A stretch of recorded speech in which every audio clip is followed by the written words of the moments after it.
क्या आपने कभी ऐसी मूर्ति देखी है जो सिर्फ पत्थर नहीं बल्कि लोगों के दर्द महसूस करती है और भटकती आत्माओं से बात भी करती है?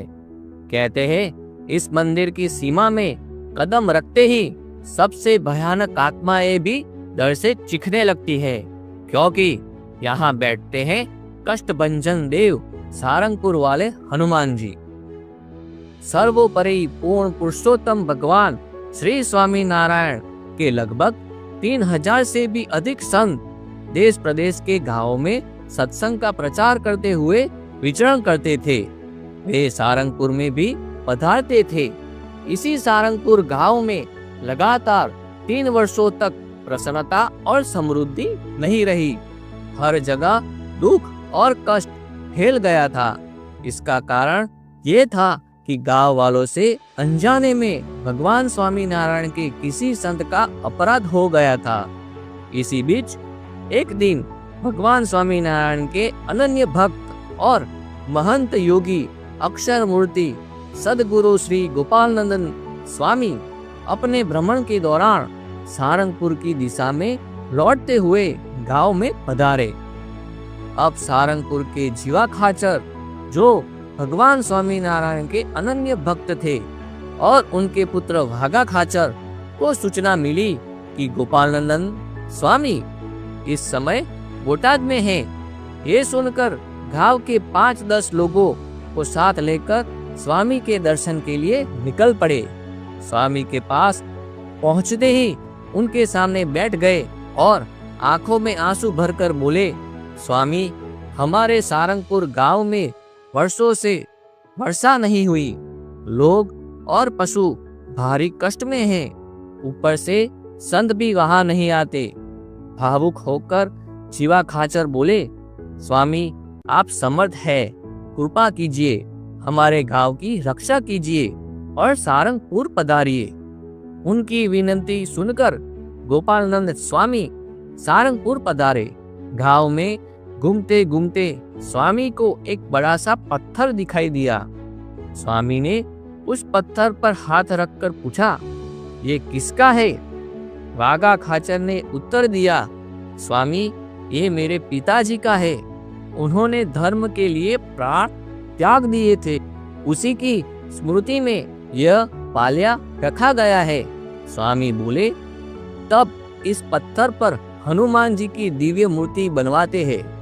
ये सुनकर भागा खाचर प्रसन्न हो उठे। स्वामी, तब तो मेरे पूर्वज को मोक्ष मिलेगा और गांव वालों के लिए बड़ा कल्याण होगा। स्वामी ने आदेश दिया, इस पत्थर को दरबारगढ़ पहुंचाओ, जहां पूर्व में भगवान स्वामीनारायण ठहरते थे, और आज वहीं हनुमान जी की मंदिर के सामने श्री हरि का मंदिर स्थित है। फिर गोपालनंद स्वामी ने राजमिस्त्रियों को बुलाकर कहा, इस पत्थर पर सुंदर हनुमान जी की मूर्ति बनाओ।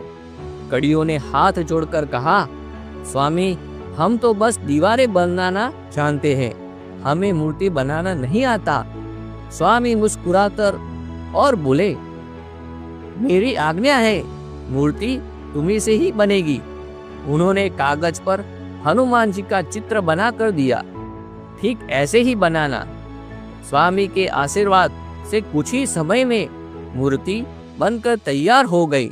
मूर्ति पूर्ण होने के बाद वागा खाचर ने प्रतिष्ठा हेतु सदगुरु श्री गोपालनंद स्वामी को आमंत्रित किया और फिर गोपालनंद स्वामी सारंगपुर पधारे।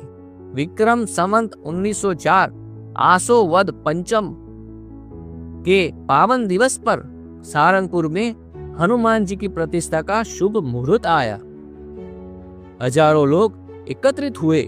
ढोल नगाड़ों की गूंज, मंत्रोच्चार, वैदिक विधियों का अनुपालन, सारा वातावरण दिव्यता से भर गया। श्री हरि के पवित्र ब्राह्मणों द्वारा शास्त्रोक्त विधान से प्रतिष्ठा आरंभ हुई। तभी अदृश्य रूप में 52 हनुमान जी वहां विराजमान थे। उन्होंने गोपालनंद स्वामी से विनम्रता पूर्वक पूछा, हम में से कौन इस मूर्ति में प्रवेश करे? स्वामी समाधि मुद्रा में चले गए। उन्होंने अक्षरधाम में श्री स्वामीनारायण भगवान से निवेदन किया, हे प्रभु, किस स्वरूप को इस मूर्ति में प्रवेश करवाया जाए। भगवान स्वामीनारायण ने कहा, नीलकंठ वणी के वन विहार में जिसने हमारी सेवा की, वही राम भक्त अंजनी पुत्र हनुमान जी इस मूर्ति में प्रवेश करे। समाधि से वापस आकर गोपालनंद स्वामी ने यह आदेश सुनाया और तभी हनुमान जी की दिव्य प्रवेश मूर्ति में हो गया। आगे सदगुरु सुकेतानंद स्वामी और गोविंदानंद स्वामी ने आरती उतारी।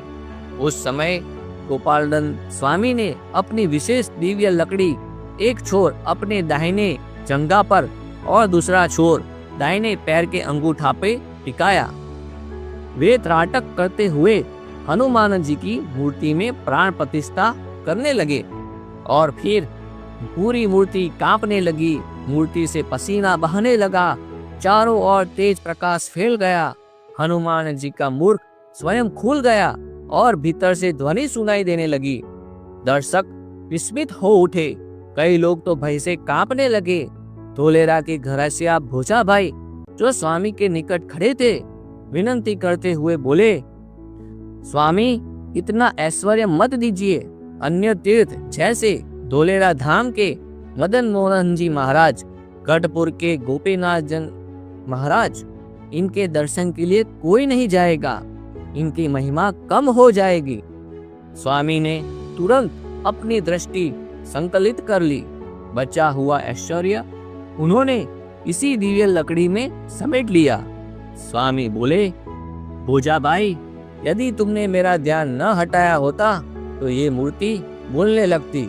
इस कलयुग में हाजर हजूर हनुमान जी की मूर्ति स्थापित करना चाहता था, पर ईश्वर की मर्यादा सर्वोपरि है। इसके बाद गोपालानंद स्वामी ने आदेश दिया, इस मूर्ति में आने वाले हर जीवात्मा को दोषों को मत देखना, उसे क्षमा करके उसके सभी कष्ट दूर करना। और इसी क्षण से मूर्ति का नाम पड़ा कष्टभंजन देव हनुमान जी। आज भी चमत्कार जारी है। कितना भी शक्तिशाली भूत प्रेत पिशाच ब्रह्म राक्षस या कोई भी दुष्ट आत्मा यदि सारंगपुर की सीमा में प्रवेश करती है तो वो चिल्लाने लगती है और कष्ट से पीड़ित व्यक्ति हनुमान जी के दरबार में आते ही उनका दुख दूर होने लगता है। यदि कोई आत्मा जिद करके देह से बाहर न निकले तो हनुमान जी के पुजारी शुद्ध स्नान कर गोपालानंद स्वामी की दिव्य लकड़ी जल में भिगोते हैं और उसका छिड़काव करते हैं। फिर चाहे आत्मा कितनी भी भयानक क्यों न हो, जलने लगती है, चिल्लाती हुई निकल जाती है और उसे मोक्ष भी प्राप्त होता है। ये वही लकड़ी है जिसमें प्रतिष्ठा के समय स्वामी ने शेष ईश्वरीय शक्ति संचित की थी। आज भी वही लकड़ी हनुमान जी के बाजू में विराजमान है। पीड़ित व्यक्ति जब ठीक हो जाते हैं तो उन्हें प्रेरित किया जाता है स्वामी नारायण का महामंत्र और ओम नमो हनुमंते भय भजनाय सुखम कुरु फट स्वाहा का जाप करने के लिए। सदगुरु मुक्तानंद स्वामी द्वारा रचित मारुति स्तोत्र का पाठ उन्हें आत्मिक शांति। हर दिन देश विदेश से हजारों लोग कष्टभंजन देव के दर्शन करने आते हैं। आते समय चेहरों पर दर्द होता है और लौटते समय सबकी आंखों में खुशी, राहत और आस्था झलकती है। मंदिर में 24 घंटे मुफ्त भोजन, रहने की सुविधा और शांत वातावरण मिलता है। ये दिव्य धाम गुजरात राज्य भावनगर जिले के पास सारंगपुर में। अगर आप गुजरात आए तो भगवान स्वामीनारायण द्वारा स्थापित 6 मुख्य मंदिरों का भी दर्शन अवश्य कीजिए। सारंगपुर के पास स्थित है गढ़ड़ा गुणातीतानंद स्वामी का धाम, जहां भगवान स्वामीनारायण 28 वर्षों तक रहे थे। ये इस ब्रह्मांड का सर्वोच्च महातीर्थ माना जाता है। तो मित्रों, यदि जीवन में कभी संकट आए, मन बोझिल हो या कोई अनजानी शक्ति परेशान करे तो एक बार अवश्य जाइए सारंगपुर कष्टभंजन देव हनुमान जी के दरबार में। कहते हैं यहाँ से कोई खाली नहीं लौटता। ऐसे ही प्रेरणादायक विचारों और कहानियों के लिए चैनल को सब्सक्राइब करें और बेल आइकन दबाना ना भूलें, क्योंकि अगली कहानी शायद आपकी जिंदगी बदल दे। मिलते हैं अगले वीडियो में। धन्यवाद।